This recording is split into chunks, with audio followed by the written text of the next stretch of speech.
Joe Biden is trying to force-feed American drivers expensive electrical vehicles that they don't need, they don't want, and they can't afford. Joe Biden is trying to put the federal government in the driver's seat as people make decisions on something that is a very personal decision and an expensive decision in terms of what they purchase. And the bad news about these regulations, these come on top of the crushing inflation that so many people in this country are currently living under. So Joe Biden first came after our gas stoves, and now he's decided that by 2023, two-thirds of all the vehicles sold in the United States need to be electric vehicles. Well, I would say to the President, in spite of the mandates, in spite of the very hefty subsidies, people still don't want and cannot afford these expensive electric vehicles, and additional subsidies isn't the answer. On average, electric vehicles last month in this country cost $62,000. That's $16,000 more than the cost of traditional vehicles. Well, expensive electric vehicles may work well for people in big cities who don't drive very far. But if you live in rural America, you're in Wyoming, you're a farmer, you're a rancher, for families all across the country, they want vehicles that are affordable and reliable, and electric vehicles are neither.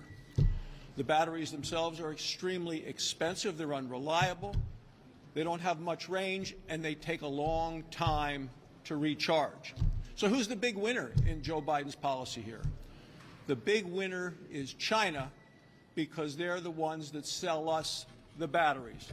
I would expect in the future the batteries to come with a Made in China label, because that's where the batteries are made. And the reason is that China has cornered the world market on the minerals that are needed to create those batteries. They've done so. And so once again, Joe Biden is selling out America to China. And the reason I say this is even his own White House has said China will be big players in the president's energy agenda. Big players. Well, these big players of China right now are getting richer off of us, getting stronger off of us, as we, through our energy policies, are getting weaker and poorer. So we know why we have this energy policy, because Joe Biden has surrendered America's energy policy to the climate extremists.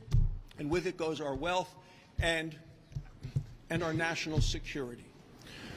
When these regulations come out, I am going to make sure that every senator in this chamber is put on record having to vote on where they stand for this reckless policy.